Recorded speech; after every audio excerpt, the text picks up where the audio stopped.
Good morning बच्चों, welcome to Gaya guidance programme. Myself doctor Sanjay Prasad Bhadani, PGT teacher, +2 high school Bodh Gaya, going to start biodiversity and conservation. This is my second lecture, second class, and this is the last class of this chapter biodiversity and conservation. बच्चों, आज मैं जो आपको पढ़ाने जा रहा हूँ वो है बायोडाइवर्सिटी एंड कंजर्वेशन। इसको कहते हैं जीव विविधता एवं संरक्षण।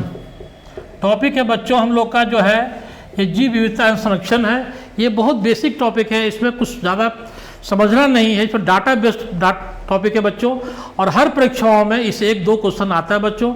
वो मैं आपको आज कंसेप्ट क्लियर कर देता हूँ, वो आप तुम समझ लो बच्चों, कहीं आपको कोई दिक्कत नहीं होना चाहिए, मैं ऐसा आपको पढ़ा देता हूँ। टॉपिक हम लोग का है बेटा बायोडाइवर्सिटी एंड कंजर्वेशन। तो आप पहला मतलब है कि कंजर्वेशन का मतलब क्या होता है। कंजर्वेशन को हिंदी में कहते हैं संरक्षण, या उसको कहते हैं प्रोटेक्शन। खुद कह रहा है भाई कि कंजर्वेशन, संरक्षण या प्रोटेक्शन किसका होना चाहिए। तो वो कहता है, ये पहला शब्द से आ गया कि आपको बायोलॉजी का होना चाहिए। किसका होना चाहिए बच्चों? ये बायोलॉजिकल थिंग्स जो है उनका होना चाहिए। अब ये बायो का होना चाहिए। बायो का मतलब क्या होता है? बायो का मतलब होता है सजीवों के अध्ययन को। सजीवों के अध्ययन को बायोलॉजी कहते हैं। क्या कहते हैं बेटा? बायोलॉजी। बायोलॉजी से बायो आ गया। बायोलॉजी का मतलब हो गया सजीवों का अध्ययन। अब सजीव का अध्ययन, और दुनिया में 2 तरह की चीजें, एक सजीव है, एक निर्जीव है। सजीव और निर्जीव, दुनिया अपने चारों तरफ देखोगे तो दुनिया में सजीव भी हैं और निर्जीव भी हैं। यहाँ जो अध्ययन करना है वो सजीवों का अध्ययन करना है। सजीव और निर्जीव में क्या फर्क है? जो निर्जीव में, जो हम में है, हम सजीव में हैं, और निर्जीव में नहीं है, वो क्या है बच्चों? वो है सेल है, कोशिका है। जो सजीवों में है और जो नॉन लिविंग थिंग है, निर्जीव हैं, नॉन लिविंग थिंग है, उनमें ये चीज़ नहीं है। इसलिए कहता है cell is the basic unit of life. सजीव का मतलब जिसमें लाइफ है, जिसमें प्राण है, जिसमें जान है, उसको सजीव कहते हैं। और सजीव का बॉडी किससे बना है? सेल। सेल से छोटा कोई चीज़ नहीं हो सकता है, और सेल के बिना बॉडी बन नहीं सकता है, लिविंग की एंटिटी हो नहीं सकती है। पहला कंसेप्ट क्लियर हुआ बच्चों कि सजीवों में जो लिविंग ऑर्गेनिजम्स हैं उनका बेसिक यूनिट जो है, फंडामेंटल यूनिट जो है, वो है सेल है। और ये सजीव कौन कौन है साहब? सजीव हैं आपका एनिमल्स हैं, प्लांट्स हैं, और माइक्रो ऑर्गेनिजम्स हैं, जिसमें आपको बैक्टीरिया, ब्लू ग्रीन एल्गी और आपका माइकोप्लाज्मा वगैरह आते हैं, जिनको हम लोग प्रोकैरियोट्स कहते हैं। क्या कहते हैं बेटा? प्रोकैरियोट्स के नाम से भी जानते हैं, या इनको मोनेरा कहते हैं। क्या कहते हैं बच्चों? मोनेरा कहते हैं। सबसे बड़ी बात है कि इस चैप्टर में जो कंजर्वेशन पढ़ना है, जो प्रोटेक्शन पढ़ना है, बायोलॉजी में किसका? हमको 2 ग्रुप का पढ़ना है, एनिमल्स और प्लांट्स का अध्ययन करना है। क्योंकि दुनिया में जो प्रोकैरियोट्स हैं, जो माइक्रो ऑर्गेनिजम्स हैं, इनकी गणना कितने तरह के हैं, कितने वैरायटी के, आज तक पॉसिबल नहीं हो पाई, वैज्ञानिकों को आज तक पता लगा ही नहीं। अब हमको ये जानना है कि भाई जो दुनिया में जो लिविंग, जो एनिमल्स और प्लांट्स हैं, वो कितने तरह के हैं? क्या उनका वितरण समान है? ये प्रश्न उठता है। क्या जितने हमारे प्लैनेट्स पर, हमारे धरती पर जो एनिमल्स और प्लांट्स, नेचर ने जो एनिमल और प्लांट को भेजा, बनाया, दिया, क्या उनकी संख्या बराबर है, एक समान है? नहीं साहब। एनिमल की संख्या ज़्यादा है 70%, प्लांट्स की संख्या 22% ये आया। और एनिमल में भी ज़्यादा संख्या किसका आया? इंसेक्ट्स का आया, कीड़े मकोड़ों का आया। इसमें इसका नंबर जो है 70% है। अर्थात अगर 10 जानवर हैं, उसमें 7 जानवर जो है, प्राणी जो है, जंतु जो है, तो वो है कीड़ा मकोड़ा है, और बाकी रेस्ट में फिर हम लोग आते हैं। ये कंसेप्ट क्लियर हो गया बेटा?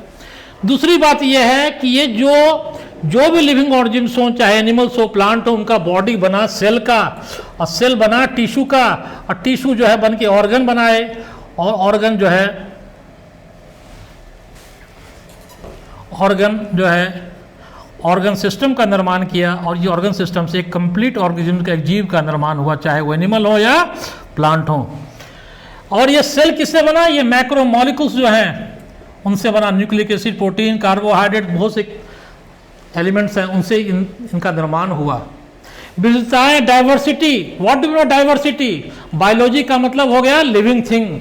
लिविंग थिंग कौन आ गए? एनिमल और प्लांट आ गए और माइक्रोऑर्गेनिज्म्स आ गए। लेकिन हमको इस चैप्टर में जो हम लोग को पढ़ना है, इधर के बारे में पढ़ना है, एनिमल्स, प्लांट्स के बारे में, माइक्रोऑर्गेनिज्म्स के बारे में नहीं पढ़ना है, क्योंकि इनके बारे में अभी तक हम लोग को नॉलेज वैज्ञानिक को मिला ही नहीं। एनिमल्स में क्वेश्चन आता है कि ज़्यादा एनिमल की प्लांट, ज़्यादा एनिमल। एनिमल में ज़्यादा कौन? इंसेक्ट 70%, और सेकंड लार्जेस्ट एनिमल जो ग्रुप है वो है मॉलस्का का। ये दिमाग में रख लो बेटा। और जो भी लिविंग ऑर्गेनिज्म है उनका बॉडी किससे बना? सेल से। Cell tissue, tissue organ system organism का निर्माण हुआ, और ये सेल बना माइक्रो मॉलिक्यूल से, कार्बोहाइड्रेट, प्रोटीन, फैट, आपका न्यूक्लिक एसिड से, बहुत से एलिमेंट्स वगैरह से मिलकर ये बना। ये diversity. What do you know diversity? Diversity से आप क्या समझते हैं साहब? डाइवर्सिटी से क्या समझते हैं? डाइवर्सिटी का मतलब होता है विभिन्नताएं। विविधता खुद कह रहा है, डाइवर्सिटी का मतलब विविधता, ये वेरिएशन। डाइवर्सिटी का मतलब विविधता, ये वेरिएशन। धरती पर जो एनिमल्स और प्लांट हैं, जो डिफरेंट टाइप ऑफ एनिमल और प्लांट जो धरती पर हैं, उनके बारे में यहाँ हमको पढ़ना है। ऊपर वाले नेचर ने जितने तरह के एनिमल्स और प्लांट्स को धरती पर मुहैया कराया दिया, क्या वो सभी आज हैं? क्या उनमें से कुछ विलुप्त हो गए, खत्म हो गए? क्या उनका कुछ रोल है इस इकोसिस्टम में, इस प्लैनेट पर, इस धरती पर? इसके बारे में हमको अध्ययन करना है। इसके लिए जो है, और विविधता जो आती है वो हर लेवल पर पाई जाती है। सेल भी बहुत तरह के हैं, टिश्यू बहुत तरह के हैं, ऑर्गन बहुत तरह के हैं, हर का काम अलग अलग है। इसीलिए एक टर्म आता है कि बायोडाइवर्सिटी। टर्म को किसने दिया? रोजन ने दिया। इस बायोडाइवर्सिटी को, जो डिफरेंसेज है, वेरिएशन को हर लेवल पर जो स्टडी किया, कौन किया? विल्सन साहब ने किया। क्वेश्चन आता है कि बायोडाइवर्सिटी टर्म को पॉपुलराइज किसने किया? पॉपुलराइज किया विल्सन साहब ने, पॉपुलराइज किया। वर्ड कौन दिया? रोजन ने दिया। और बायोडाइवर्सिटी एक्ट बना, भारत सरकार ने एक बायोडाइवर्सिटी, जैव विविधता को संरक्षण। आज है, कोई भी जानवर को आप किल नहीं कर सकते हैं, मार नहीं सकते हैं, पेड़ को काट नहीं सकते हैं, आपको केस हो जाएगा। सलमान खान का केस अभी देखने में चल रहा है, बहुत से ऐसे ऐसे केस चल रहे हैं, देख रहे होंगे। वो सब वाइल्ड एक्ट जो है वो सब चल रहा है। तो बायोडाइवर्सिटी एक्ट बना हमारे देश में, भारत सरकार ने बनाया। कब बनाया? 2002 में बनाया। एक आंसर आपका क्लियर हुआ एक तरफ से। ये विल्सन साहब ने जो हर पैटर्न पर, हर स्टेज पर डिफरेंसेस पाए जा रहे हैं, इनमें जो बेसिक जो है 3 स्टेज के बारे में जो हम लोग को पढ़ना है, वो है जेनेटिक लेवल, स्पीसीज लेवल के बारे में पढ़ना है। और आपको फिर मैं आगे आपको ब्लैक बोर्ड पे लिए चलता हूँ, आपको समझाता हूँ कि कैसे कैसे और क्या कहानी है। मैं आज आप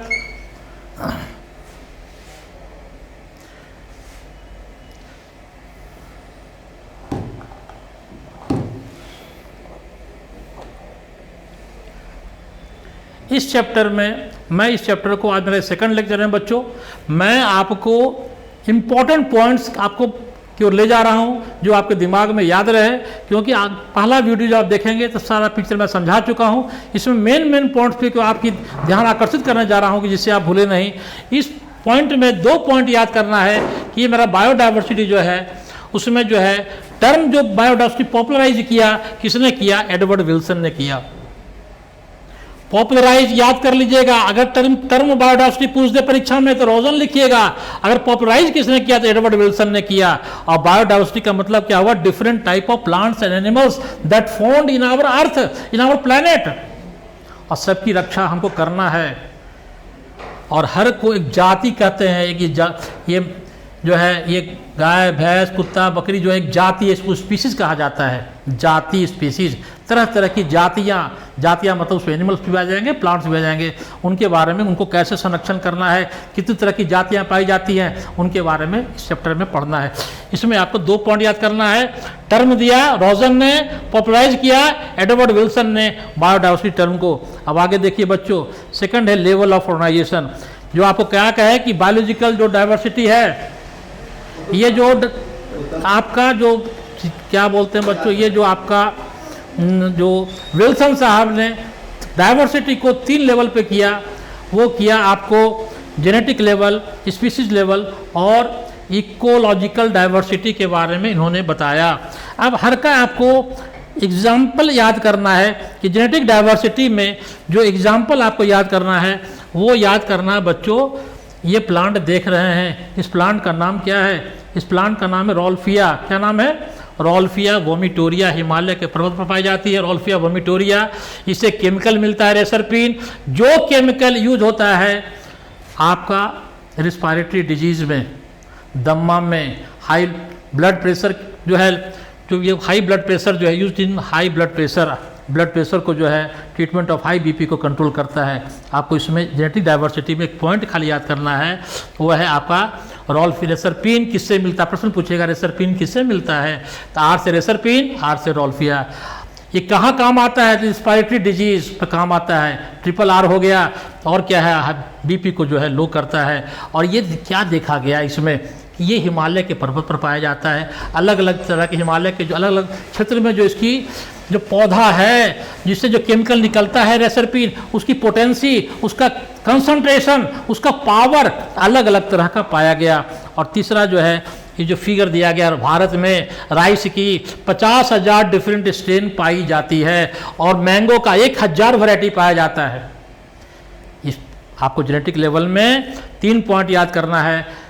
रॉल्फिया, रेसरपिन, राइस की जो धान की जो वैरायटी स्ट्रेन है 50,000 डिफरेंट स्ट्रेन जो है भारत में पाई गई है, और मैंगो का 1,000 वैरायटी हमारे देश में पाया गया है। फिर आपको स्पीसीज डाइवर्सिटी जो आया बेटा, इसमें केवल एक पॉइंट आप याद करना है। ये जो स्पीसीज डाइवर्सिटी कहता क्या है कि जो एम्फीबियंस हैं, मेढक हैं, इनका वेस्टर्न घाट में इनकी संख्या ज़्यादा है। इस जाति की, मेढक की जाति की संख्या वेस्टर्न घाट में ज़्यादा इन कंपेरिजन टू ईस्टर्न घाट। ये पॉइंट याद करना बच्चों। दूसरी बात, फिर आप आगे बढ़िए, इसको कहते हैं एक वर्ड आगे स्पीसीज रिचनेस का भी अगर आ गया तो number of species per unit area, किसी क्षेत्र में कितनी जातियां पाई जाती हैं किसी जानवर की, उसको कहता है ये। अब आए इकोलॉजिकल डाइवर्सिटी। इकोलॉजिकल डाइवर्सिटी में आपको जो एनसीईआरटी दिया है उसमें ये पॉइंट याद करना है, इंडिया नॉर्वे से तुलना किया है। नॉर्वे एक देश है, आप वर्ल्ड के मैप में खोजिएगा, स्कैंडिनेवियन कंट्री का था, नॉर्वे का पोजीशन क्या है, लोकेशन क्या है, और वहाँ से तुलना हमारे एनसीईआरटी में इंडिया से किया गया है कि इंडिया में जो डिफरेंट टाइप की इकोलॉजिकल सिस्टम पाया, डेजर्ट है आपका, कहीं जंगल है, कहीं रेगिस्तान है, कहीं जो है आपका प्लेन एरिया है, कहीं हिमालय की तरफ जो है खाली बर्फ वाले एरिया है, हर का जो है तरह तरह के इकोसिस्टम पाए जाते हैं। कहीं जो है बड़े बड़े आपका कोस्टल एरिया देखिए, आपका समुद्र का एरिया देखिए। विविधताओं, भारत एक विविधताओं का देश है, तरह तरह का इकोसिस्टम, तरह तरह के लोग यहाँ निवास करते हैं और तरह तरह के धर्म, जाति, संप्रदाय के लोग रहते हैं। ये इसमें इकोलॉजिकल डाइवर्सिटी में इंडिया और नॉर्वे का याद करिएगा। इसमें क्वेश्चन आता है परीक्षाओं बराबर कि ये जो अलग अलग इकोसिस्टम जो दिया गया है, सबसे ज़्यादा जाति स्पीसीज एनिमल्स और प्लांट कहाँ पाए जाएंगे, तो बच्चों याद करिएगा उसका आंसर है कोरल रीफ। इस टॉपिक में बस यही पॉइंट याद करना है। इकोलॉजिकल डाइवर्सिटी में इंडिया का डाइवर्सिटी, इकोलॉजिकल डाइवर्सिटी ज़्यादा है नॉर्वे की तुलना में, और कोरल रीफ में species richness, number of species per unit area सबसे ज़्यादा है। तरह तरह के यहाँ पर जीव जंतु पाए जाते हैं। इनकी अगर ये सब दे देगा तो उसमें कोरल रीफ मार के आइएगा। मेरा मेन उद्देश्य है कि आप परीक्षा में आप पास करिए और अच्छे नंबर से लाइए। इसी के लिए मैं ये तरह तरह का ये आपको इकोलॉजिकल डाइवर्सिटी दिखाई, रेन फॉरेस्ट है, ये मैनग्रोव्स है, आपका जो है इस्चुरी है, आपका कोरल रीफ है। फिर आ गया ग्लोबल स्पीसीज डाइवर्सिटी में। इसमें क्या याद करना, क्या इंपॉर्टेंट पॉइंट है बच्चों, इसमें खाली यही याद करना कि IUCN 2004 के अनुसार दुनिया में international union for conservation of nature and natural resources, जिसका हेडक्वार्टर स्विट्जरलैंड में है, इस ये IUCN संस्था रेड डाटा बुक पब्लिश करती है, और रेड डाटा बुक में किसका वर्णन है? Red, RED, red, RED, red, R के बगल में क्या? ई का मतलब इंडेंजर्ड स्पीशीज का वर्णन है। दूसरी बात है, एक बुक और है, उसका नाम है ग्रीन बुक। एक रेड डाटा बुक है, ग्रीन बुक। क्वेश्चन पूछेगा ग्रीन बुक में किसका, आपको याद नहीं करना बायोलॉजी में। जी के बगल में क्या है? आर। आर से हो गए रेयर एनिमल्स का वर्णन किस किताब में मिलता है? तो क्या बोलिएगा? Green book. Red data, red, RED, red, red के बगल में क्या? ई। इंडेंजर्ड स्पीशीज का जिक्र किस में है? रेड डाटा बुक में है। कौन पब्लिश किया? IUCN किया। IUCN का हेडक्वार्टर कहाँ है? स्विट्जरलैंड में है। फुल फॉर्म IUCN का अगर पूछ दिया परीक्षा में, international union for conservation of nature and natural resources, 2004 का रिपोर्ट में क्या कहता है कि दुनिया में जो एनिमल्स और प्लांट्स हैं, माइक्रोऑर्गेनिज्म तो प्रोकैरियोट तो पढ़ना ही नहीं है बेटा हमको, तो वो क्या है? 1.5 मिलियन, 15 लाख है। एक रॉबर्ट में वैज्ञानिक है, इनका जो दिया, इन्होंने बोला कि दुनिया में टोटल एनिमल्स की एस्टिमेटेड संख्या जो है ग्लोबल पूरे धरती पर 70 लाख हैं। 15 लाख खोजे गए, टोटल संख्या 70 लाख। इसका मतलब 22% की जानकारी है, 78% अभी भी एनिमल्स और प्लांट्स को खोजा जाना बाकी है। टोटल स्पीशीज, ज्यादा पौधा ज्यादा जानवर 70%। जानवर में भी कौन? कीड़ा मकोड़ा 70%। 100 जानवर, अगर 10 गो जानवर है, अगर 100 जानवर है बच्चों, तो उसमें 70 जानवर जो है कीड़ा मकोड़ा है। 10 में 7 परसेंटेज का मतलब 100 में होता है। 100 में 70 जो है कीड़ा मकोड़ा है। और दुनिया में सबसे ज़्यादा कौन है? एनिमल की, प्लांट एनिमल हैं, प्लांट की संख्या 22% है। ये याद कर लेना बच्चों। अब आगे आइए, इस स्लाइड में जो इम्पोर्टेंट है फंगाई के बारे में। फंगाई के हम पढ़ा चुके थे कि फंगाई पौधा है, प्लांट है। पौधा क्यों है साहब? क्योंकि इसमें सेल वॉल पाया जाता है। लेकिन ये एनिमल के ज़्यादा क्लोज है। काहे क्लोज है? क्योंकि फंगाई में सेल वॉल के होने के कारण प्लांट हो गया, लेकिन रिजर्व मटेरियल इसमें क्या है? ग्लाइकोजन है। प्लांट का सेल वॉल बनता है सेलुलोज का, इसका सेल वॉल बनता है काइटिन का। लेकिन प्लांट में क्यों रखा गया? क्योंकि ये सेल वॉल पाया गया। फंगाई की संख्या 78,000 है दुनिया में। और टोटल जो वर्टिब्रेट्स देखिए कि फंगाई से तुलना किया वर्टिब्रेट से, फंगाई की तुलना वर्टिब्रेट से किया, वो वर्टिब्रेट की तुलना में फंगाई की संख्या ज़्यादा है। आंसर क्लियर हुआ बेटा? 55,000 ये है, 78,000 ये हैं। और यहाँ क्या एक पॉइंट, वर्ड को याद कर लेना कि दुनिया में जो टोटल वर्ल्ड में जितनी धरती, पहला बात याद करो कि धरती, हमारे धरती पर 3/4 हिस्सा में पानी है, 1/4 हिस्सा पर लैंड है। तो जितना भी लैंड है उसका 2.4%, 2.5 गुना, 100 में 2.4% लैंड एरिया भारत के पास है। जबकि स्पीसीज, जातियां, एनिमल्स, प्लांट की संख्या 8.1%, 10 तिगुना है।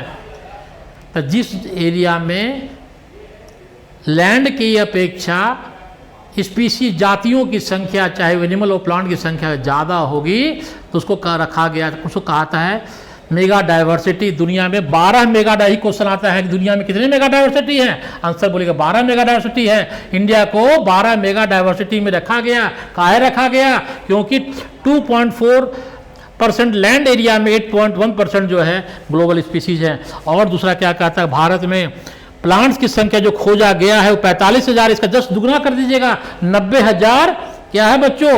90,000 आपका जानवर हैं।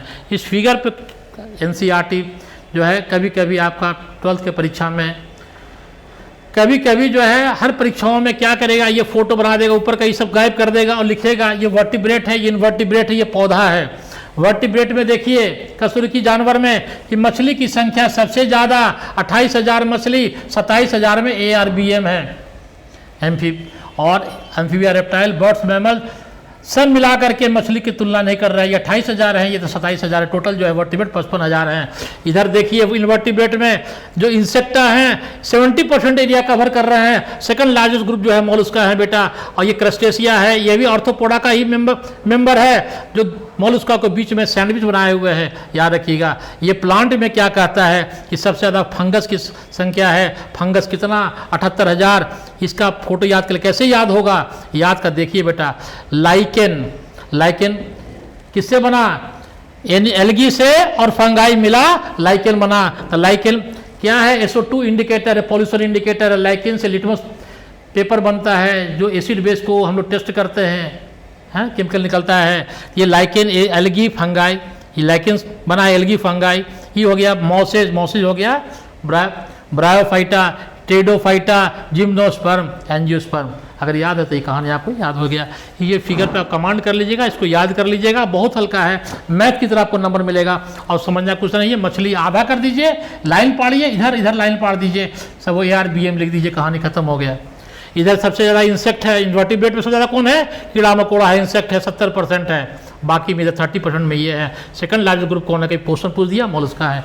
फिर अगला स्लाइड देखिए बच्चों, अगला स्लाइड देखता है, कहता है क्या, पैटर्न और डाइवर्सिटी। इसमें क्या पढ़ना है कि क्या दुनिया में जो एनिमल्स और प्लांट हैं, क्या उनका वितरण सब जगह समान है, क्या ध्रुव प्रदेश पर, टेम्परेट रीजन पर, पोलर रीजन पर और ट्रॉपिकल रीजन पर, मतलब इक्वेटर से, भूमध्य रेखा से, विषुवत रेखा से 23.5 डिग्री ऊपर और 23.5 डिग्री नीचे एरिया को ट्रॉपिकल रीजन कहते हैं। तो इस चैप्टर में पढ़ना है कि क्या जो डाइवर्सिटी है, जो तरह तरह के जो जीव जंतु पाए जा रहे हैं, कि इनका यूनिफॉर्म डिस्ट्रीब्यूशन है, नहीं साहब, उनका डिस्ट्रीब्यूशन अनइवन है, यूनिफॉर्म नहीं है।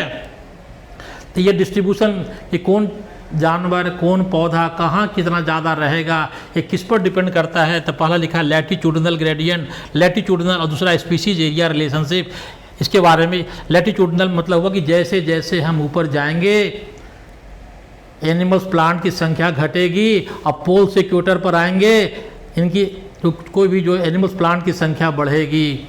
स्पीसीज एरिया रिलेशनशिप पर जो काम किया, खूब क्वेश्चन पूछता है, वो क्या आता है देखिए। अभी क्या कहता है, अभी कहा कि इस चैप्टर में पढ़ना है कि जैसे जैसे हम ऊपर जाएंगे, species universally proportional to latitude, जैसे जैसे ऊपर जाएंगे स्पीसीज की संख्या घटेगी। और ये कहता है कि जो ट्रॉपिकल एरिया है, भूमध्य सागर, ये आपका जो ट्रॉपिकल एरिया है, उस ट्रॉपिकल एरिया में जो वेस्कुलर प्लांट हैं उनकी संख्या 10 गुना ज़्यादा है। अब आगे क्या कहता है बेटा, अमेजन रेन फॉरेस्ट के बारे में कहता है कि सबसे ज़्यादा बायोडाइवर्सिटी कहाँ पाता है। क्वेश्चन पूछ देगा परीक्षा में कि धरती पर सबसे ज़्यादा विभिन्नताएं, तरह तरह के जीव जंतु, पेड़ पौधे कहाँ पाए गए, आंसर लिखिएगा अमेजन रेन फॉरेस्ट में। अगर भारत क्वेश्चन पूछ दिया तो क्या लिखिएगा, वेस्टर्न घाट में। दूसरी बात ये कहता है कि आपको क्या कहता है कि भाई कि अमेजन में ये यहाँ पर एक पॉइंट खाली ये याद कर सुविधा है कि अमेजन रेन फॉरेस्ट में 427 मैमल हैं और 427 जो है आपका एम्फीबियन है। ए से एम्फीबिया, एम से मैमल। देखिए एम मैमल एम्फीबिया दोनों का संख्या बराबर, ए एम्फीबिया मैमल, देखिए दोनों का संख्या बराबर, इसको रट लीजिएगा। और इन्वर्टिब्रेट की संख्या 1,25,000 है, 20 लाख स्पीशीज खोजा जाना बाकी है और 2 लाख कीड़ों मकोड़ों को खोजा जाना बाकी है। अमेजन रेन फॉरेस्ट में ग्रेटेस्ट बायोडाइवर्सिटी, सबसे ज़्यादा तरह के जीव जंतु पाए जाते हैं यहाँ पर। और कहता क्या है, इसको लंग्स ऑफ द प्लैनेट कहते हैं। यहाँ के जितने घने जंगल हैं, पेड़ पौधे हमें क्या देते हैं, CO2 H2O लेते हैं। सूर्य के प्रकाश में क्लोरोफिल की उपस्थिति में क्या बनाते हैं, ग्लूकोज बनाते हैं और ऑक्सीजन देते हैं।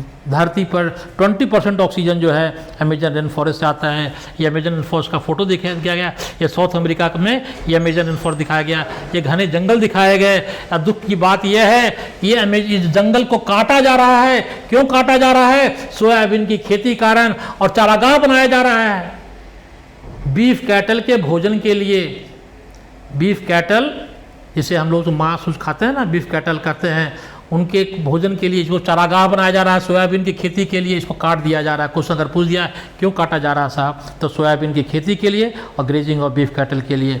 अब आपको आया जो है बट कि इधर आपको क्या है कि हाइपोथेसिस कि कहता क्या है कि क्या कारण है कि टेम्परेट ट्रॉपिकल रीजन में ज़्यादा जीव जंतु पाए जाते हैं, टेम्परेट रीजन में, पोलर रीजन में क्यों कम पाए जाते हैं। तो ये दिमाग में रखो बेटा कि जो भी जाति का निर्माण होता है, जो स्पीसीएशन कहते हैं, इट विल टेक टाइम, उसको समय चाहिए। एक दिन का प्रोसेस नहीं है, कोई नया जाति का उद्भव हो गया, विकास हो गया, उसके लिए समय चाहिए। और समय चाहिए, कोई चीज बनने के लिए समय चाहिए। तो ट्रॉपिकल एरिया जो है इक्वेटर से 23.5 डिग्री ऊपर, 23.5 डिग्री जो नीचे है, इस पर 3 पॉइंट पर कंसंट्रेट करना है बेटा। पहला क्या है कि आपको जो है सोलर एनर्जी, इस एरिया पर सोलर एनर्जी काफ़ी ज़्यादा, सूर्य का प्रकाश काफ़ी ज़्यादा मिलता है। सूर्य का प्रकाश ज़्यादा होगा, ज़्यादा फोटोसिंथेसिस होगा, ज़्यादा फोटोसिंथेसिस होगा, ज़्यादा भोजन बनेगा, और जहाँ ज़्यादा भोजन है वहाँ ज़्यादा जीव जंतु रहेंगे। कंसेप्ट क्लियर हो गया। दूसरा क्या है कि ट्रॉपिकल रीजन में सीजनल वेरिएशन, बहुत ठंडा बहुत गर्म, ऐसा सीजनल वेरिएशन कम है। और तीसरा क्या है कि ग्लेशिएशन, ये देख लो बेटा, वहाँ बर्फबारी इस तरह का चीज़ नहीं है। पोलर रीजन में, टेम्परेट रीजन में बर्फबारी है, ये सब चीज़ होता है। तो ग्लेशिएशन, आपका अनडिस्टर्बेंस, और तीसरा क्या है लेस सीजनल वेरिएशन जो कहते हैं, और तीसरा क्या है आपका सोलर एनर्जी। ये 3 पॉइंट पर दिमाग कंसल्ट करिएगा बेटा। अब स्पीशीज रिचनेस रिलेशनशिप आप बताए कि ये हैम्बोल्ट साहब थे। हैम्बोल्ट साहब ने बताया कि किस एरिया में स्पीशीज की संख्या ज़्यादा हो गया। अमेजन फॉरेस्ट में गए, बहुत अध्ययन किए, बताए कि जैसे जैसे हम नए नए अपनी एरिया को बढ़ाएंगे और अध्ययन करेंगे कि कितने जानवर हैं, तो स्पीशीज एरिया बढ़ाएंगे तो स्पीशीज की संख्या बढ़ेगी, जातियों की संख्या बढ़ेगी, पेड़ पौधों की संख्या बढ़ेगी। तो क्या बोला कि जो बढ़ाते गए तो खूब ज़्यादा मिलते जाएगा, नया नया जाति प्लांट्स एनिमल्स मिलेंगे? नहीं साहब, एक लिमिट तक, एक लिमिट के बाद, एरिया बढ़ाने के बाद भी स्पीशीज की संख्या नहीं बढ़ेगी, एक लिमिट हो जाएगी। इस बात को उन्होंने क्या कहा, स्पीशीज एरिया रिलेशनशिप को कौन दिया? हम्बोल्ट साहब ने दिया। एक क्वेश्चन आ गया, हम्बोल्ट साहब लिखिए, कहाँ के थे? जर्मनी के थे। और उन्होंने अपनी बातों को किस पर रखा? ग्राफ दिया। और ग्राफ को देखिए, ये ग्राफ पर क्वेश्चन आता है बराबर बच्चों। ये जो graph species richness, number of species per unit area, और एरिया, ये वाई एक्सिस पे लिया, एक्सिस एरिया लिया और ग्राफ बनाया। तो ग्राफ का जो ये डिजाइन जो आया, इसको रेक्टेंगुलर हाइपरबोला कहते हैं। क्वेश्चन पूछ दिया, स्पीशीज एरिया रिलेशनशिप कौन दिया? हम्बोल्ट ने दिया। ग्राफ का पैटर्न कैसा था? रेक्टेंगुलर हाइपरबोला था। अगर इसी स्पीशीज एरिया रिलेशनशिप को अगर हम लॉग स्केल पर देखते हैं तो हमको स्ट्रेट लाइन मिलता है। इस बात को याद कर लिए, फॉर्मूला याद कर लिए, S = CA। एस हो गया स्पीशीज एरिया, सी कांस्टेंट है, ए एरिया हो गया, और जेड का वैल्यू पूछता है बराबर। आपको दिखा रहे हैं बच्चों कि जेड का वैल्यू जो है फिक्स है। जेड का वैल्यू याद कर लिए, 3 वैल्यू दिया गया, इसको याद कर लीजिए।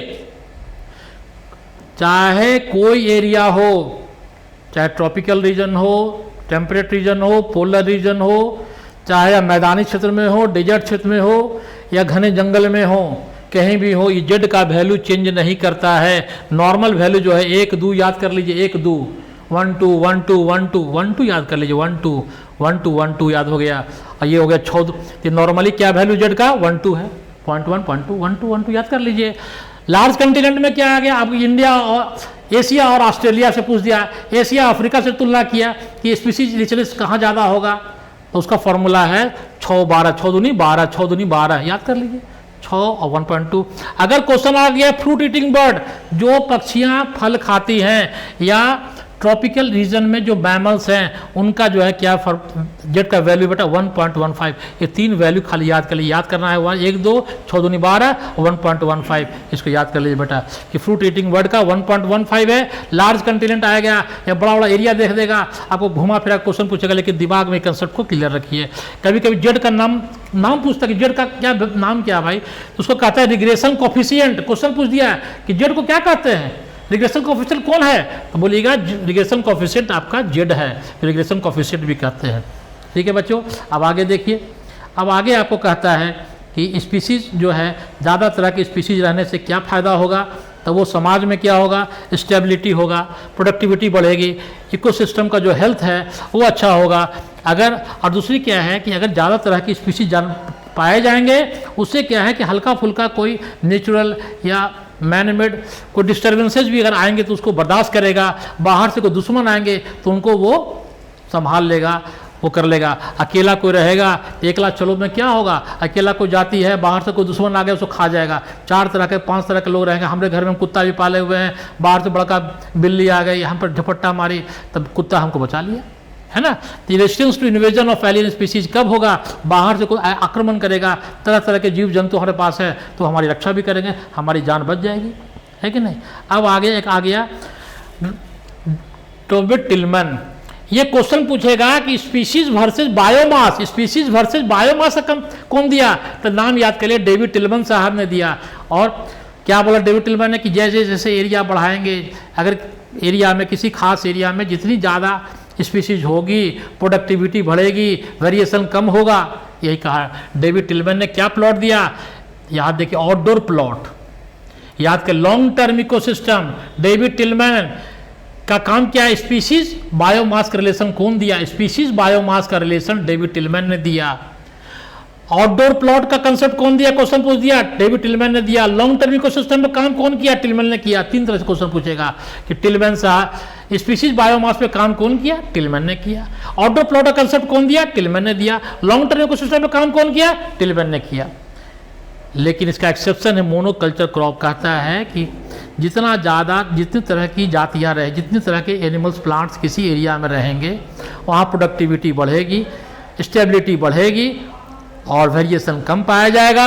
और क्या कहते हैं, लेकिन उसका एक्सेप्शन है मोनोकल्चर क्रॉप फील्ड में, जहाँ खाली एक ही तरह का हम गेहूं का है, धान का, हम खाली एक ही तरह के एक खेत में अगर एक तरह का फसल लगाते हैं तो प्रोडक्टिविटी ज़्यादा है कि नहीं। वहाँ तो खाली एक ही तरह का 10 तरह का पौधा लगाते नहीं है, धान की खेती कर रहे हैं, गेहूं का है, धान का है, गेहूं का है, मकई लगाए हुए हैं, तो मोनोकल्चर क्रॉप है, एक तरह का फसल उपजा रहे हैं, तो वहाँ इसका एक्सेप्शन है। एक्सेप्शन भी कभी कभी पूछ देता है बच्चों, ये ध्यान रखना। उसके बाद है रिवेट पॉपेट हाइपोथेसिस, किसने दिया, पॉल एहरलिच ने दिया। रिवेट पॉपेट हाइपोथेसिस किसने दिया, पॉल एहरलिच दिया। इसने इकोसिस्टम को क्या कहा, एरोप्लेन कहा। इकोसिस्टम को क्या कहा, एरोप्लेन कहा। और उस एरोप्लेन का जो नट बोल्ट है जिससे वो बना, जिससे वो एरोप्लेन का निर्माण हुआ, जिस नट बोल्ट से, उसको इन्होंने क्या कहा, रिवेट कहा। क्या कहा, रिवेट कहा। रिवेट पूरे एरोप्लेन, रिवेट पॉपर हाइपोथेसिस को किसने दिया, पॉल एहरलिच ने दिया। पहला पॉइंट। इन्होंने पूरे इकोसिस्टम को क्या कहा, एरोप्लेन से तुलना किया। एरोप्लेन में जो बनने वाले जो नट बोल्ट लगे हुए हैं उसकी तुलना किससे किया, उसको रिवेट कहा। और उसकी तुलना स्पीशीज से किया, जातियों से किया, एनिमल प्लांट से किया। और कहा कि हर समुदाय में, हर जाति में कोई की स्टोन स्पीशीज होता है। उसको उन्होंने जो कहा, जो हवाई जहाज का जो डैना पर, जो पंख पर जो नट बोल्ट लगा है, उसको तुलना उन्होंने किससे किया, की स्टोन स्पीशीज से किया। इसमें 3 पॉइंट याद करना है। रिवेट पॉपर हाइपोथेसिस पॉल एहरलिच ने दिया। इकोसिस्टम को उन्होंने क्या बताया, एरोप्लेन बताया, जो उसमें लगा हुआ नट बोल्ट को स्पीशीज से तुलना किया।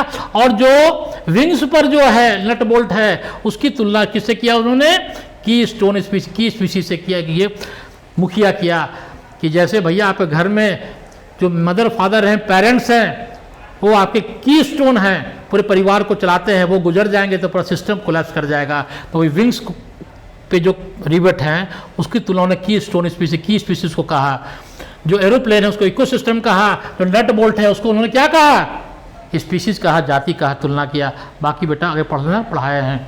आगे कहा एक्सटिंक्शन, बायोडाइवर्सिटी का ये जो एक्सटिंक्शन हो रहा, लॉस हो रहा है, तो लॉस का वजह जो है सबसे बड़ा कारण मनुष्य है बेटा, मानव हम ही तुम हो और दुनिया कोई नहीं है। पैसिफिक आइलैंड की तुलना किया, प्रशांत महासागर में बहुत से द्वीप बने थे, उस द्वीप में जो है देखा गया कि जब लोग आके वहाँ बसना शुरू किए तो बहुत 2000 टाइप का नेट बर्ड वहाँ खत्म हो गए, एक्सटिंक्ट कर गए। 15,500 स्पीशीज जो है एक्सटिंक्ट, विलुप्ति के कगार पे चले गए। और सबसे बड़ी बात इससे क्वेश्चन जो आता है कि सबसे ज़्यादा खतरा विलुप्त होने का, खत्म होने का किसको है भैया, तो एम्फीबियन को है, 32% है। देख लीजिएगा, इससे क्वेश्चन बराबर आता है। On the verge of extinction कौन है, एम्फीबियन है। के परसेंट है, 32% है। टाइगर के बारे में बोला, टाइगर के बारे में बोला कि टाइगर की 3 जाति फॉर्मूला कल बताए थे, जेसीबी, जावन, सी से कैस्पियन और बाली, ये तीनों स्पीशीज खत्म हो गए हैं। जेसीबी याद फॉर्मूला बताया था, याद कर लीजिएगा।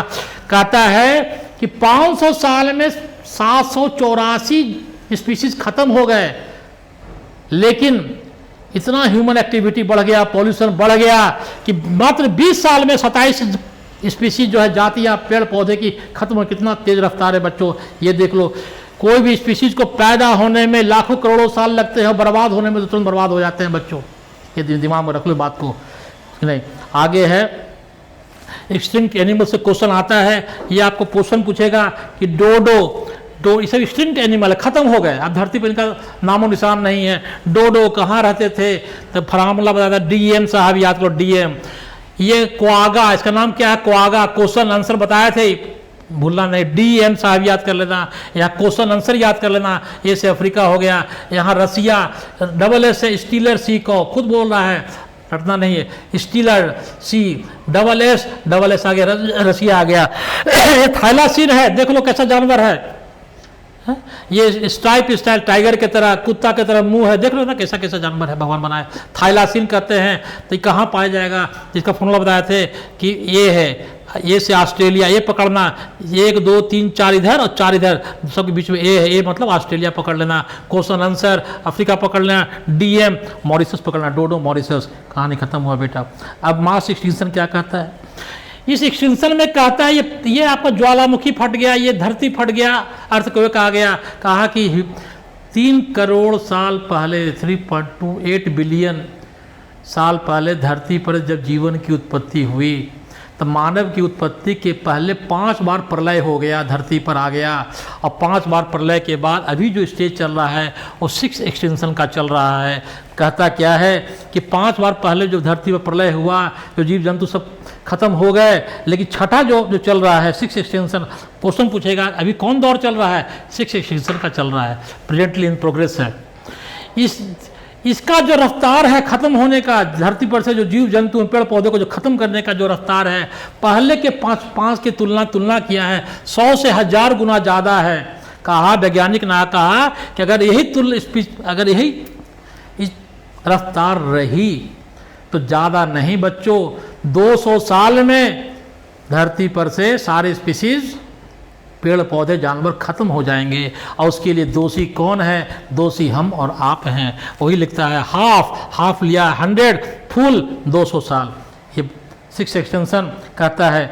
अब आगे देखिए बच्चों, ये क्या कहता है, causes of biodiversity loss. Causes में क्या है, क्या कारण है, ये बहुत इंपॉर्टेंट है कि किस कारण से हमारे पेड़ पौधों का लॉस हो रहा है, जानवरों का लॉस। 4 कारण वैज्ञानिकों ने गिनाया। इसको कहता है 4 इवल क्वाड्रेट, 4 इवल मतलब बुराइयाँ। 4 वो कौन बुराइयाँ हैं जो हमारे धरती पर से सबको खत्म कर रही है, जो बायोडाइवर्सिटी है, जो विभिन्नताएं हैं इस धरती पर, प्लैनेट से खत्म कर रही हैं। Habitat loss, fragmentation, over exploitation, alien species को एक्सटिंक्शन। इसमें बच्चों पूछेगा, बराबर क्वेश्चन आता है कि इस चारों में सबसे इंपॉर्टेंट कौन है, ये हैबिटेट लॉस है बच्चों। दूसरी बात ओवर एक्सप्लॉइटेशन, इसमें आपको क्वेश्चन पूछेगा, स्टीलर सी कॉ, पैसेंजर पिजन, याद कर लीजिएगा। एलियन स्पीसीज में जो बाहर से जो हम लोग वीड्स लाए, पौधे लाए, कौन कौन पौधा, इकायरोनिया जिसको टेरर ऑफ बंगाल कहते हैं, मोस्ट प्रॉब्लमेटिक एक्वेटिक वीड कहते हैं, गाजर घास कहते हैं, वो बाहर से पौधे आए और हमारे जो फसल हैं उनको नुकसान पहुंचाए, उसके बारे में कहता है बेटा। और देखिए फोटो दिखाया गया है कि आपको हैबिटेट लॉस में कहता क्या है कि जो अमेजन में जो जंगल थे 14% जो है शुरू में थे, अब घट करके मात्र 6% हो गए। अमेजन रेन फॉरेस्ट को लंग्स ऑफ द प्लेनेट कहता है। क्वेश्चन आएगा लंग्स ऑफ प्लेनेट किसको कहता है, अमेजन रेन फॉरेस्ट को लिखिएगा। अब आगे क्या कहता है अगला स्लाइड में, ये ओवर एक्सप्लॉइटेशन के कारण 2 याद कर लीजिएगा। ये पैसेंजर पिजन है, ये कबूतर याद करिए जो डाकिया लेके चलता था पहले के ज़माना में संदेश, वही पैसेंजर पिजन। और स्टीलर सी कॉ ओवर एक्सप्लॉइटेशन के कारण खत्म हो गए। अत्यधिक दोहन, मैन का नीड जब ग्रीड में बदल जाएगा तब यही कहानी होगा। 2 का एग्जाम्पल याद कर लीजिएगा, क्वेश्चन बराबर आता है। एलियन स्पीसीज इनोवेशन में क्या है, बाहर से ये 2 मछलियां हैं, ये नील पर्च, नील नदी, अफ्रीका के नील नदी से लेक विक्टोरिया में इसको लाके डाला गया। तो ये मछली नील पर्च ने क्या किया, वहाँ के रहने वाली, क्वेश्चन याद कर, चिचलीड फिश को खा गया, ख़त्म कर दिया, ये ख़त्म हो गए। अब आगे देखिए हमारे इंडिया में क्या हुआ। इंडिया में भी जमुना नदी में अफ्रीकन कैट फिश को बाहर से मंगाया गया। हमारे मत्स्य उद्योग को, फिशरी उद्योग को बढ़ावा देने के लिए अफ्रीकन कैट फिश ने इंडियन कैट फिश को खा गया, खत्म कर दिया। तो ये हो गया alien species invasion. Alien species बाहर से जो आए वो हमारे लोकल जो थे जातियों को खत्म कर दिए। अफ्रीकन कैटफिश, इंडियन कैटफिश को। नाम है क्लैरियस गैरी पाइनस, याद कर लीजिएगा। और बच्चों एक दूसरा आपका है एलन स्पीसीज में आपका वो मछली वाला नील पर्च और चिसलिट फिश का। और जो वीड्स जो बताया आपको, ये आपका इकॉर्निया है, जलकुंभी कहते हैं, इकॉर्निया कहते हैं। इसको बाहर से लाया गया, क्वेश्चन पूछता है काहे लाया गया, इसके सुंदर सुंदर फूलों और पत्तों के कारण। इसको टेरर ऑफ बंगाल कहते हैं, मोस्ट प्रॉब्लमेटिक एक्वेटिक वीड कहते हैं, लैंटाना, ये कैरोट गाजर का पार्थेनियम कहते हैं। ये लोकल जो फसल हैं, पेड़ पौधे हैं, उनको तेजी से नष्ट करते हैं, उनके भोजन को खा जाते हैं। वीड मतलब खरपतवार, unwanted plants that grow in the field. अब आगे आइए बच्चों, को-एक्सटिंक्शन में बताया थे 3 एग्जाम्पल याद करिएगा। ये लाइकेंस का है, लाइकेंस किसका एसोसिएशन है, एल्गी फंगाई का। और बताए थे कि अंजीर और बर, और दूसरा है ऑर्चर्ड फ्लावर प्लांट जो है, और बीज मधुमक्खी का संबंध है। इसका को-एक्सटिंक्शन का मतलब हुआ कि साथ जिएंगे साथ मरेंगे, तुम खत्म हम खत्म। तब बहुत से पेट में रहने बहुत सी मछलियाँ हैं जिनके पेट में बहुत से पैरासाइट रहते हैं, मछली खत्म तो वो भी खत्म। इसका एग्जाम्पल याद कर लीजिए, यूका मॉथ रिलेशनशिप, लाइकेंस याद कर, एल्गी फंगाई रिलेशनशिप, बीज ऑर्चर्ड, ये को-एक्सटिंक्शन को शो करते हैं बेटा। इसको याद कर लीजिए, एग्जाम्पल याद कर लीजिएगा। अब यहाँ क्या दिखाया गया है कि क्या फायदा है। डायरेक्ट फायदा, नैरो का मतलब डायरेक्ट, ब्रॉड का मतलब इनडायरेक्ट, और इथिकल आर्गूमेंट। मन थक गया तो चलो पहाड़ पर हम घूमने चलते हैं, मन को ठीक करने चलते हैं, प्रकृति के सौंदर्य को निहारो, भगवान ने जो तरह तरह के जीव जंतु बनाया उसके देखिए तो फ़ायदा होगा। नैरो इटोलियन डायरेक्ट फ़ायदा क्या क्या है कि जंगल से, पेड़ से, पौधे से क्या मिलता है, तो हमको जो है भोजन है, फायरवुड है, फाइबर, 3 F याद कर लीजिएगा। 3F का कहानी है, 3F, फूड, फायरवुड और फाइबर। जितना अभी दवाई दुकान में मेडिसिन है, 25% दवाई दुकान का मेडिसिन जो है प्लांट प्रोडक्ट से बना है, और 25,000 तरह के जो पौधे हैं वो हमारे मेडिसिनल वैल्यू हैं। आप पढ़ते हैं, आपका जो है तुलसी है, एलोवेरा है, बहुत तरह का आप पढ़ते हैं, तो आपका पीपल है, नीम है, सब पढ़ते हैं ना, है आपका पुदीना है, तुलसी जो है वो सारे मेडिसिनल प्रोडक्ट है। कंस्ट्रक्शन मटेरियल हमको मिलता है, इंडस्ट्रियल प्रोडक्ट, रेजिन है, गम है, रबर है, हींग है, ये सारे जो है हमको डायरेक्ट फ़ायदा हो रहा है इससे, ये दिखाया गया। और इनडायरेक्ट फायदा में 2 याद कर लीजिएगा। एक याद कर लीजिएगा, हमको क्या मिलता है, ऑक्सीजन, और दूसरा क्या मिलता है, पॉलिनेशन। पॉलिनेशन का मतलब क्या हुआ, transfer of pollen grain from anther to stigma. Pollination नहीं होगा तो क्या होगा बच्चों, पेड़ में न फल बनेगा ना सीड बनेगा। इसलिए पॉलिनेशन का काम कौन कर रहा है, बी, बर्ड, बैट्स। अगर इनको आप ख़त्म कर दीजिएगा, पॉलिनेशन कौन करवाएगा, फल, तो आपको फल और ये फ्रूट्स वगैरह कहाँ से आपको मिलेगा। और एस्थेटिक प्लेजर, जब थक जाते हैं चलो प्रकृति की ओर निहारो, प्रकृति की ओर चलो, बैक टू द नेचर, एक पढ़ चुके हैं। अब आपको आगे जो देखा गया बच्चों, ये बहुत इम्पोर्टेंट है, बर्ड के कैसे बचाएं, जो जीव जंतु धरती भगवान ने दिया, नेचर ने प्रोवाइड हमको किया, रक्षा कैसे करें। 2 तरीका है, इन सीटू, एक्स सीटू। इनका मतलब अपने घर में, एक्स मतलब घर से एग्जिट, बर्ड आता है एग्जिट, घर से बाहर निकालो, वहाँ वो जानवर सेफ नहीं है, जो नेचुरल हैबिटेट है जहाँ वो रहता है वहाँ सेफ नहीं है, वहाँ से उसको बाहर निकालो, अब बाहर निकाल के दूसरी जगह ले जाओ, उसको सुरक्षित रखो और उसको बचाओ। और ये हो इन सीटू, अपने घर में ही उसको प्रिजर्व करो, उस एनिमल को, उस प्लांट को। तो इसमें एग्जाम्पल पूछता है बेटा, इस एग्जाम्पल का आपको हम बताते हैं कि आपको इसका एक फार्मूला आपको हम बताए थे कि आपका नेचुरल ओन हैबिटेट, इसका फार्मूला था RPS। क्या फार्मूला था बेटा, RPS। RPS, R से हो गया, क्या हो गया, R से खोजो, R biosphere reserve, R, P से पार, S एक सेंचुरी, RPS याद कर लो। RPS कॉलेज स्कूल है पटना में, बहुत नामी है RPS। और दूसरा है BHS, बनारस हिंदू स्कूल, कहाँ है, BHU में है, Banaras Hindu school. Biological hotspot BHS, RPS याद कर लो। जब तक फॉर्मूला याद नहीं करोगे हमेशा गाले हो। कोई ऐसा परीक्षा नहीं जिसे क्वेश्चन नहीं आता है, ये भी जान लो। RPS, BHS फॉर्मूला है, याद कर लो। और दूसरा है RPS का याद कर लो, 14 90 448, हम पढ़ा चुके। 14 ये 90 ये 448 संख्या अगर पूछ दिया तो लिख दीजिएगा बच्चों, ये बहुत इंपॉर्टेंट पॉइंट। आगे फिर देखिए, फिर है हॉटस्पॉट। हॉट स्पॉट वह जगह को कहते हैं जहाँ बहुत तरह की जीव जंतु, पेड़ पौधे, तरह तरह के जानवर, जंतु, पेड़ पौधे पाए जाते हैं, उसको हॉट स्पॉट जगह कहते हैं। पूरी दुनिया में 34 हॉट स्पॉट है जो है खोजा गया है, 34 हॉट स्पॉट। और इंडिया में 3 हॉट स्पॉट है। क्वेश्चन पूछेगा कि हॉट स्पॉट इंडिया में के गो है, तो बोलिएगा 3 गो। वर्ल्ड में के गो है, 3 और 1 4 गो।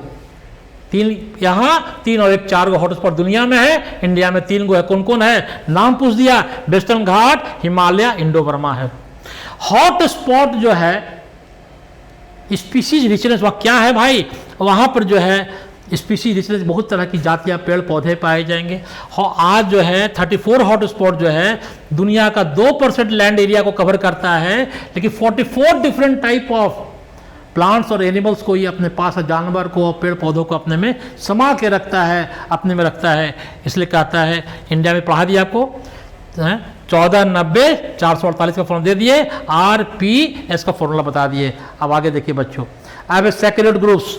सेक्रेड ग्रुप्स क्या हुआ भाई, हमारा देश विभिन्नताओं का देश है, हमारा देश सांस्कृतिक देश है, तरह तरह की संस्कृतियां हैं, कल्चर हैं, रिलीजियस फेस्टिवल्स हैं, तरह तरह के लोग। तो गांव, आज भी भारत देश के बहुत से एरिया में बहुत सी जनजातियां ऐसी हैं, आदिवासी जनजातियां ऐसी हैं कि जो जंगल को बचा के रखते हैं, वहाँ के रहने वाले जीव जंतु जो हैं उनको भगवान मानते हैं, उनकी पूजा करते हैं, पेड़ को बचाते हैं।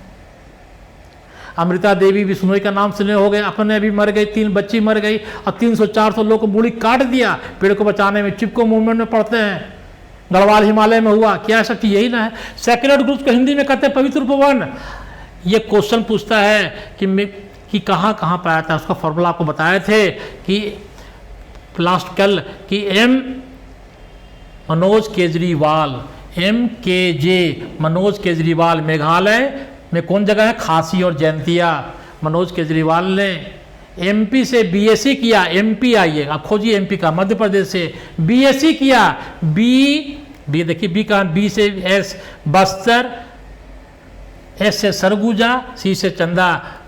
MP से मनोज केजरीवाल ने MP से क्या किया, BSc किया, B से बस्तर, नाम पूछ दिया, S से सरगुजा और चंदा, इस एरिया में सेक्रेड ग्रुप्स पाए जाते हैं। राजस्थान खुद बोला, R से राजस्थान, A से अरावली।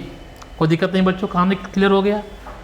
अब कहता है कि एक और है, तो कर BSc किया, तो उसने कौन सा डिग्री पाया, डिग्री का नाम है WGK महाराष्ट्र। वेस्टर्न घाट, के से कर्नाटका, MH से महाराष्ट्र। कंसेप्ट क्लियर हो गया बच्चों। फार्मूला थोड़ा सा रटना पड़ेगा, डाटा है, क्योंकि डाटा बेस्ड है, जितना डाटा याद कर लोगे फटाफट मैथ की तरह नंबर मिलेगा। और मेघालय में कुछ कहता है, कुछ पवित्र उपवन ऐसे हैं जहाँ लास्ट रिफ्यूज से क्वेश्चन आ गए। लास्ट रिफ्यूज क्या होता है कि कुछ जानवर, कुछ पौधे ऐसे हैं जो केवल मेघालय में पाए जाते हैं, वो लास्ट स्पीसीज है, वहाँ से ख़त्म हो जाएंगे तो धरती पर से वो ख़त्म हो जाएंगे, अंतिम मेंबर उनके वहाँ बचे हुए हैं।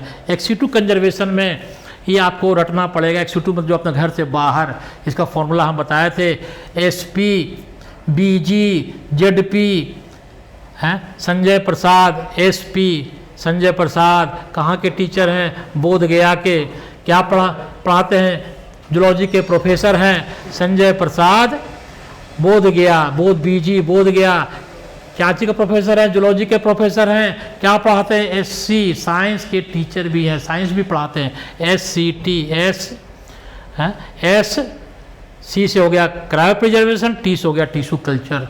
तो याद कर लीजिए आपका SP संजय प्रसाद, S से सीड बैंक, P से पॉलन बैंक। बोध गया बॉटनिकल गार्डन, जूलॉजी के प्रोफेसर, जूलॉजिकल पार्क। क्या पढ़ाते हैं, TCS पढ़ा है ना।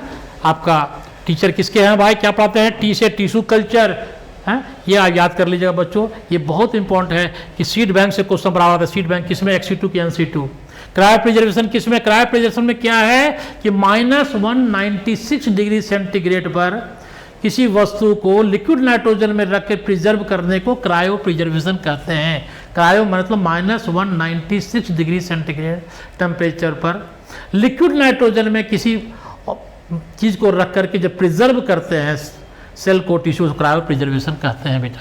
सफारी पार्क, यहाँ सफारी पार्क है, वहाँ सेंचुरी है, वाइल्ड लाइफ सफारी यहाँ है, वहाँ वाइल्ड लाइफ सेंचुरी है, कंफ्यूज नहीं करना बच्चों, फेल नहीं होना, नंबर कम मत लाना। क्रायो प्रिजर्वेशन है, सीड बैंक है, टिश्यू कल्चर है, बॉटनिकल गार्डन, जूलॉजिकल पार्क को जू कहते हैं, चिड़ियाघर कहते हैं, है?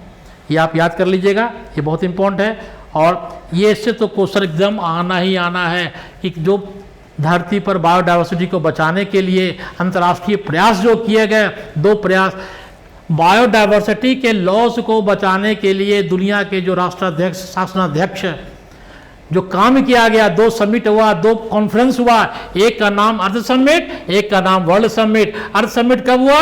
1992 में हुआ, इसके 10 साल और जोड़ दो, 10 साल हो गया, 2002 में वर्ल्ड समिट हुआ, इसमें दुनिया के हर देश ने भाग लिया। क्वेश्चन पूछे कहाँ लिया? रियो डी जेनेरियो में, ये कहाँ है? ब्राजील में। वर्ल्ड समिट कहाँ हुआ? अब साउथ अफ्रीका में हुआ। कौन जगह पर? जोहान्सबर्ग पर। याद कर लीजिएगा, 2, अगर कोई एगो फिगर याद रहेगा, इस पर 10 जोड़िएगा, फिर 10 घटाइएगा, वहाँ पहुँच जाइएगा। आगे क्या कहा गया भाई?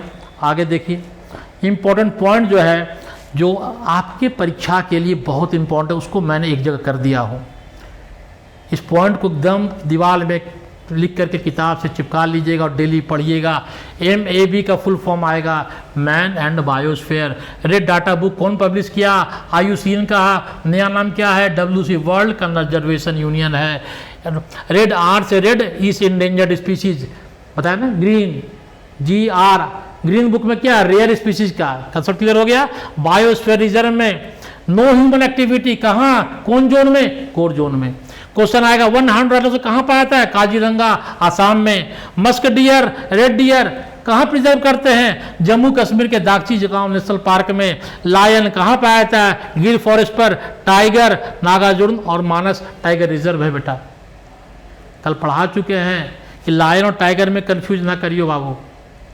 शेर पे सवार होके आजा शेरा वाली, बता दिए। शेर माँ, दुर्गा माँ जिस सवारी पर, जो सवारी है उसको शेर कहते हैं। उसे गर्दन में बाल है ना बेटा, बाल है, उसको क्या कहते हैं? शेर।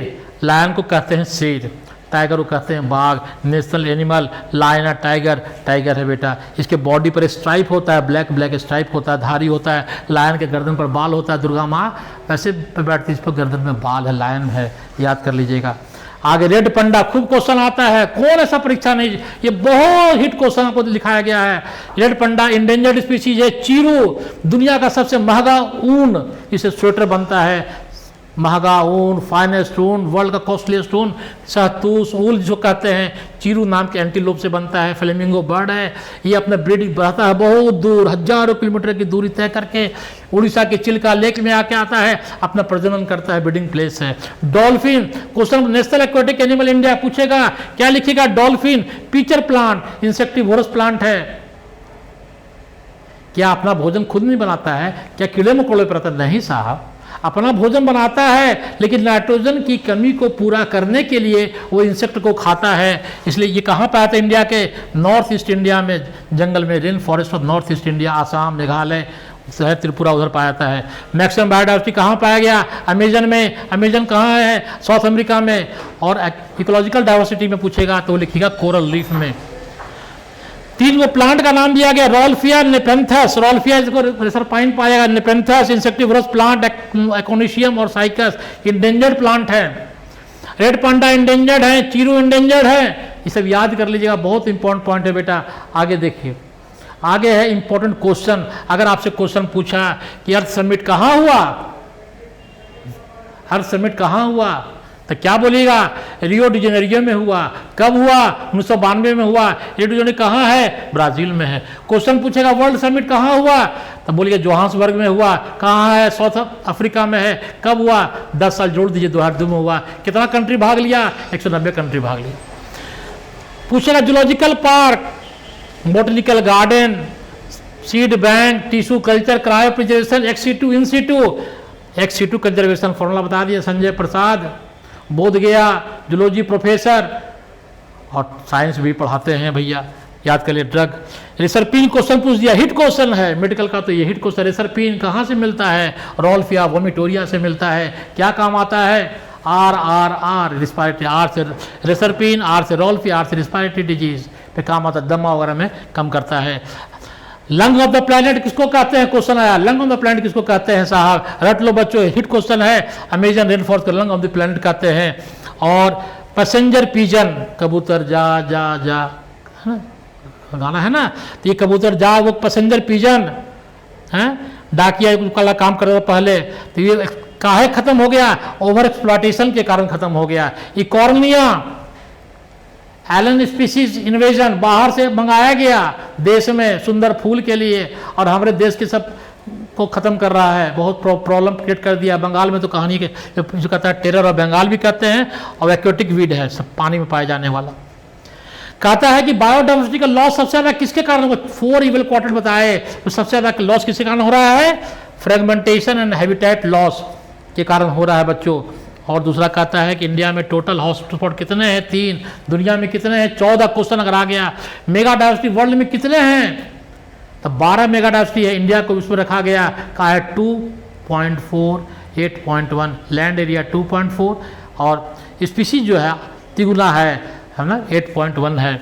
Number of rice strain India में क्यों पाया गया, 50,000 पाया गया। अब बच्चों मैं आपके लिए कुछ, आपके होमवर्क के लिए कुछ क्वेश्चन दिया हूँ, ये आप बनाइएगा, कॉपी किताब पढ़िएगा, तब आपका दिमाग भी खुलेगा, कंसेप्ट भी क्लियर होगा। मैं इस चैप्टर को एकदम तोड़ करके आपको समझा दिया हूँ। ऐसा वीडियो फिर आपको जो है आपको बहुत काम के लायक होगा, और हर जगह आपको ये फ़ायदा करेगा। क्वेश्चन दिया हूँ, स्पीशीज वर्सेस एरिया रिलेशनशिप कौन दिया, इम्पोर्टेंट क्वेश्चन ये आपको तो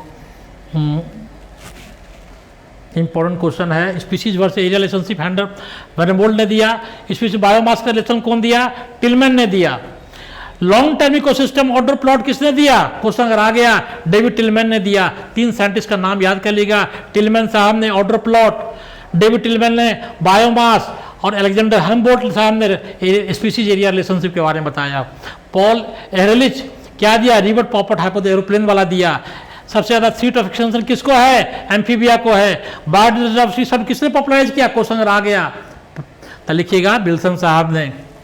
और टर्म बायोडाइवर्सिटी किसने दिया, रोजन साहब ने। रोज मतलब गुलाब का फूल, रोज मतलब गुलाब का फूल के गो है भैया, हैं याद कर लीजिएगा। वन हॉर्न डायनासोर कहाँ पाया था, काजीरंगा नेशनल पार्क आसाम में पाया जाता है। आयुसीएल का फुल फॉर्म आ जाता है, बराबर आता है परीक्षा में, याद कर लीजिएगा, लिख के याद करिएगा। International union for conservation of nature and natural resources. Red data book कौन पब्लिश करता है, आईयूसीएन का करता है। कैसे याद होगा, आर के बगल में ई है, इंडेंजर्ड स्पीसीज है, बेड़ा पार होगा। अगला जो है क्वेश्चन है कि डिस्ट्रीब्यूशन एनिमल और प्लांट का डिस्ट्रीब्यूशन क्या है। 70% धरती पर एनिमल है और 22% प्लांट है। होमवर्क आपको दिया गया है, ये होमवर्क को आपको बनाइए, करिए, किताब दे करके पढ़िए, और कोई दिक्कत होगा तो क्या गाइडेंस प्रोग्राम के बायोलॉजी सर डॉक्टर संजय प्रसाद के कमेंट बॉक्स में आइएगा, जो दिक्कत होगा लिखिएगा, मैं आपको कोशिश करूंगा सॉल्व कर देने का। 4 ईवर क्वार्टेट कौन कौन से हैं साहब। Total number of species according to IUCN 2004 और रॉबर्ट मैक्रो सर कितने हैं धरती पर हैं भाई साहब। जेड का वैल्यू लार्ज कॉन्टिनेंट में क्या है, स्मॉल एरिया में क्या है, ये आपको आंसर लिखिएगा, देखिएगा, चेक करिएगा। Different type in situ conservation, RPS, BHS याद कर लीजिएगा।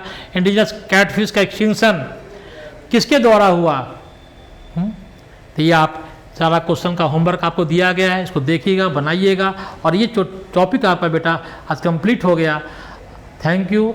आप लोग मन लगा पढ़िए, और हम लोग आशा करते हैं कि आप जो है 12th की परीक्षा में अच्छा से अच्छा नंबर आप लोग लाइए, और गया जिला का नाम रोशन करिए। Thank you.